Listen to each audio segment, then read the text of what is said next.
ఓం శ్రీమాత్రే నమ. అన్నవర క్షేత్రం కొండ దిగువన శ్రీ సత్యదేవ నిత్యాన్నదాన సత్రముని బ్రహ్మశ్రీ నాగాభట్ల కామేశ్వర శర్మగారు నిర్వహించుచున్నటువంటి ఈ సత్రంలో అందరికీ కూడా శ్రీ మహాకాళి, మహాలక్ష్మి, మహాసరస్వతి త్రిశక్తి స్వరూపునైన ఆ జగదంబిక అనుగ్రహం కలగాలని, అమ్మవారి యొక్క శక్తివంతమైన సప్తశతీ పారాయణంలో ఉండేటువంటి విషయ విశేషాలు, అమ్మవారి యొక్క అవతార గాథలవి, ఆ చరితామృతం వినై మనమందరం తరించాలని ఈ రోజున అమ్మవారు శుంభనిశుంభుల యొక్క సేనలో ధూమ్రలోచనుడు, చండముండుల యొక్క వధ అనేటువంటి కథా విశేషాలు తెలుసుకునే ప్రయత్నం చేద్దాం.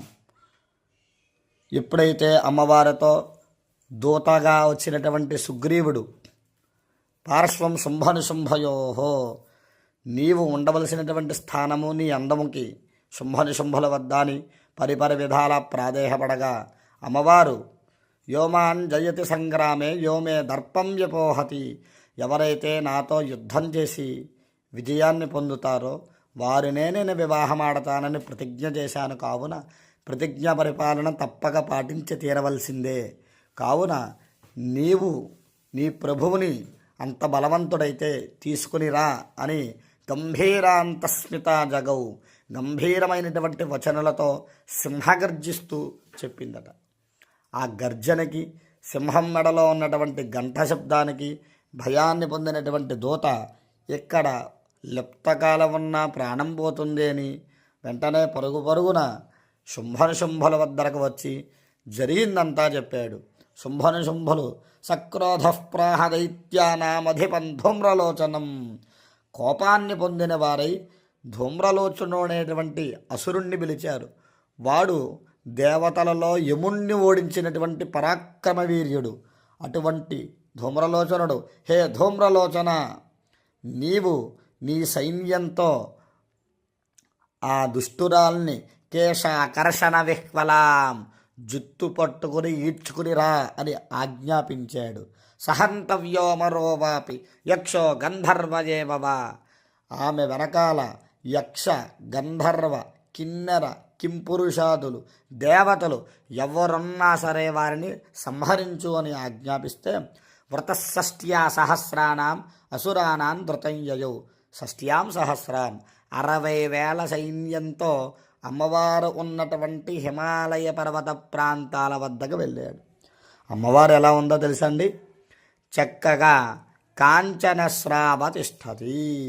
అమ్మవారు హిమాలయ పర్వత అగ్రభాగంలో సింహం మీద కూర్చుని ఉంటే శరీర కాంతికి, అమ్మవారి శరీర కాంతికి ఆ పర్వతం అంతా కూడా బంగారు కొండల వలె కనబడిందట. దూరం నుంచి చూసే వాళ్ళందరికీ కూడా అంతటి అపురూప సౌందర్యం. తెలుపు వర్ణంలో బంగారాన్ని కలిపితే వచ్చే రంగే గౌరీ వర్ణము. అటువంటి గౌరీ వర్ణంలో ఉంటుంది కాబట్టి అమ్మవారిని మనం అందరం తల్లిగా గౌరీ అని చెప్పి పిలుచుకుంటాం. అలా అమ్మవారు బంగారు వర్ణంలో ఉండడం వల్ల పర్వతం అంతా కూడా ఆ బంగారు వర్ణాన్ని పులుముకునుందట. ఎంతో సుమనోహరం ఆ ప్రదేశం అంతా. అమ్మవారు గాలి తగలడం చేత ఎంతో ఆహ్లాదకరంగా వృక్షాలు, జీవరాశులు అన్నీ సుఖాన్ని పొందుతూ ఉన్నాయట. అటువంటి సమయంలో బలాన్నయ సమామేవం తతఃకింతే కరోమ్యహం, ఈ ధూమ్రలోచనుడు తన యొక్క పరాక్రమంతో పరివారంతో అమ్మవారిని సమీపించి, నీ ఎంతట నీవు వస్తే సరాసరి, లేకపోతే నిన్ను ఈడ్చుకుని తీసుకుని వెళ్ళవలసి వస్తుంది. మా సైన్యం చూసావా ఎంతమంది ఉన్నారో, అందరూ మహాపరాక్రమ వీర్యులు అని చెప్పేసి ధూమ్రలోచనుడు గర్వంగా అమ్మవారి దగ్గర మాట్లాడాడు. అయితే నాతో యుద్ధం చేయండి నాయన, మరి ప్రతిజ్ఞ చేశాను కదా, ప్రతిజ్ఞను మీరలేను నేను అని చెప్పేసి చెప్తే, తన ఆయుధాలతో ముందుగా ధూమ్రలోచనుడు అమ్మవారి వద్దకి యుద్ధానికి వచ్చాడు. హుంకారైనైవతం భస్మాత్, కేవలం హుంకార మాత్రం చేతనే ఆ ధూమ్రలోచనుడు క్షణంలో, తక్కువ లిప్తకాలంలోనే భస్మమైపోయాడు. అథ క్రుద్ధం మహాసైన్యం అసురానాం తథాంబిక, మిగతా వారంతా వారి వారి ఆయుధాలన్నీ పట్టుకొని ఆశ్చర్యపోతూ అమ్మవారి వద్దకు వచ్చారు. అమ్మవారికి 18 చేతులు మహాలక్ష్మిగా వచ్చిందని మనందరికీ తెలుసు.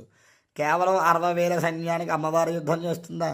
అందుకని అమ్మవారి వాహనమైనటువంటి సింహమే ఆ 60,000 మంది సైన్యం మధ్యలో పడి ఎదర 2 పంజాలతో వెనక 2 కాళ్లతో నోరుతో కూడా యుద్ధం చేస్తూ ఒకరిని శిరస్సుని వేరు చేస్తుందట ముండం నుంచి, ఒకరిని పాదాలు చేతులు నఖయ కోష్ఠానికేసరి పేగులు బయటికి లాగేసి రక్తపానం చేస్తూ గర్జిస్తూ గంట వాయిస్తూ 5 నిమిషాల కన్నా తక్కువ సమయంలో ఆ అసుర సైన్యానంతా కూడా సంహరించింది సింహం.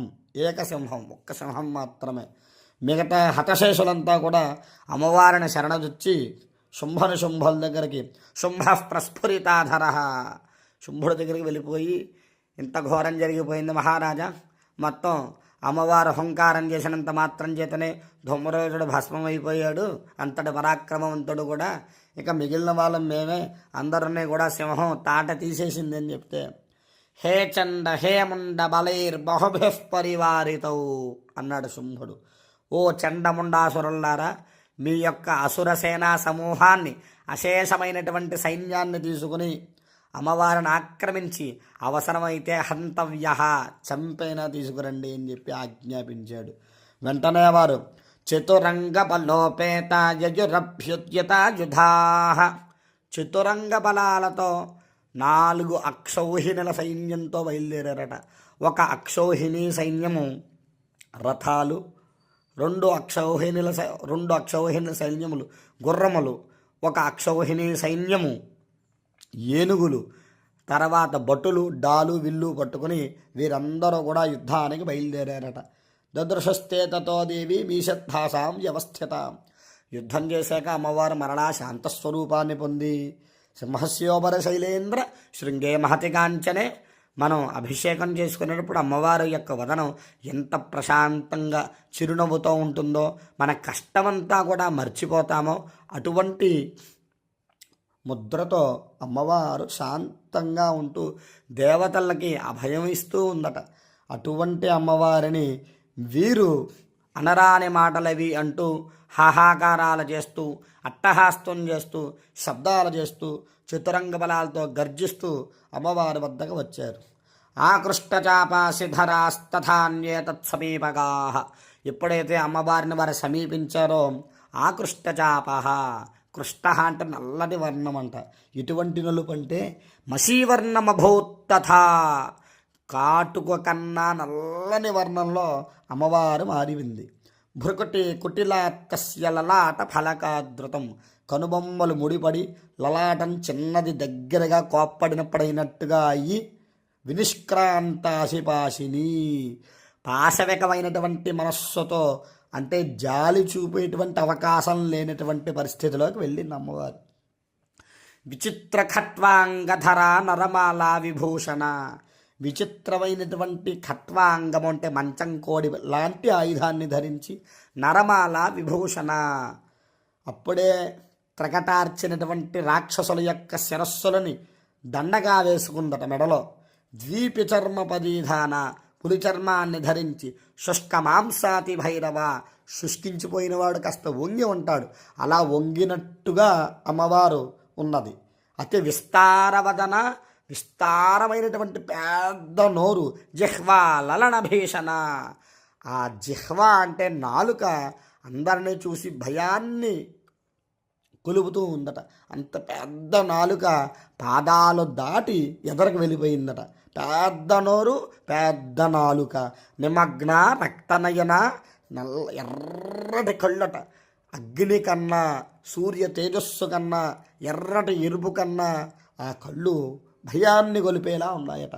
నాదా పూరిత దింగుముఖ, ఏ దిక్కు వైపు చూస్తే ఆ దిక్పాలకుల సహితం భయపడేటువంటి నేత్రములు కలిగినటువంటి అమ్మవారి వద్దకి వీరందరూ కూడా సావేగేనాభిపతితాఘాతయంతి మహాసురాన్, ఈ అసురులందరూ సమీపించి అమ్మవారిని కాళీ రూపానికి మార్చారు. ఈ కాళీ రూపంలో అమ్మవారు ఏం చేసిందంటే పార్ష్ణిగ్రాహ అంకుశగ్రాహ యోధఘంట సమన్వితాన్. రథాలు నడిపేవాడు రథసారథి, రథంలో యుద్ధం చేసేవాడు, రథానికి ఇరువైపులా గంటలు పట్టుకుని ఉండేవారు, బల్లాలు పట్టుకుని ఉండేవారు. వారి వారి ఆయుధాలతో సహా నోట్లో వేసేసుకుంటుందట. తథైవ యోధం త్వరగై రథం సారథినా సహా. ఇంకా గుర్రాలతో వచ్చేవారని అయితే చెప్పడం అవసరం లేదు, గుర్రంతో పాటు మింగేస్తుందట అమ్మవారు. ఏకంజగ్రాహకేశేషు, ఒకరిని జుట్టు పట్టుకుందట.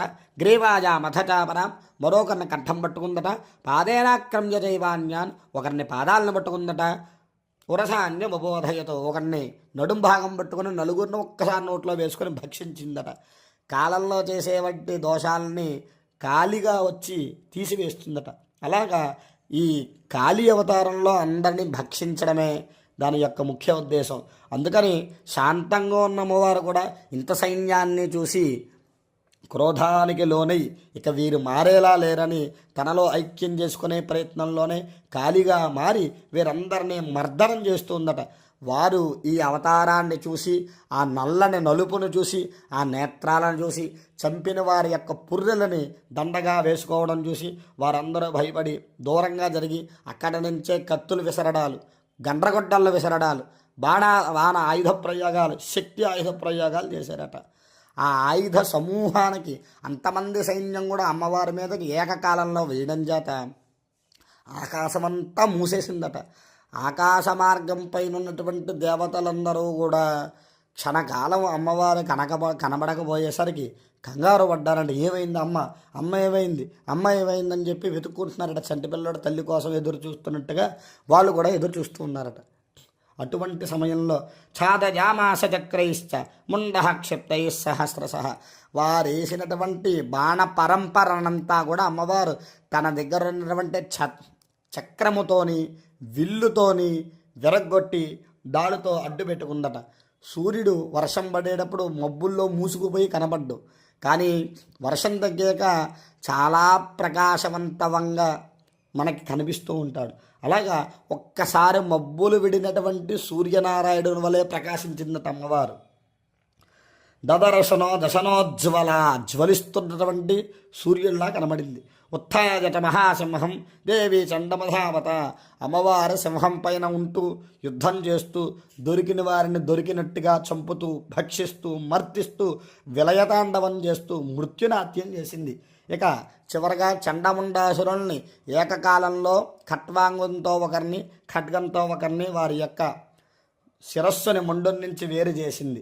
దేవతలందరూ కూడా యస్మాత్ చండంచ ముండంచ గృహీత్వా యముభాగత, ఏకకాలంలోనే వారిద్దరిని సంహరించినటువంటి ఓ తల్లి, చాముండేతి తతోలోకే ఖ్యాతా దేవి భవిష్యసి, నిన్ను చాముండా అని లోకమంతా కీర్తిస్తుంది అని చెప్పి హర్షధ్వానాలు దుందుభులు మోగిస్తూ అమ్మవారిని శాంతింపజేశారు. నమోదేవ్యై మహాదేవ్యై శివాయై సతతం నమః. నమః ప్రకృత్యై భద్రాయై నియతాః ప్రణతాస్మతాం. దేవ్యార్పణం.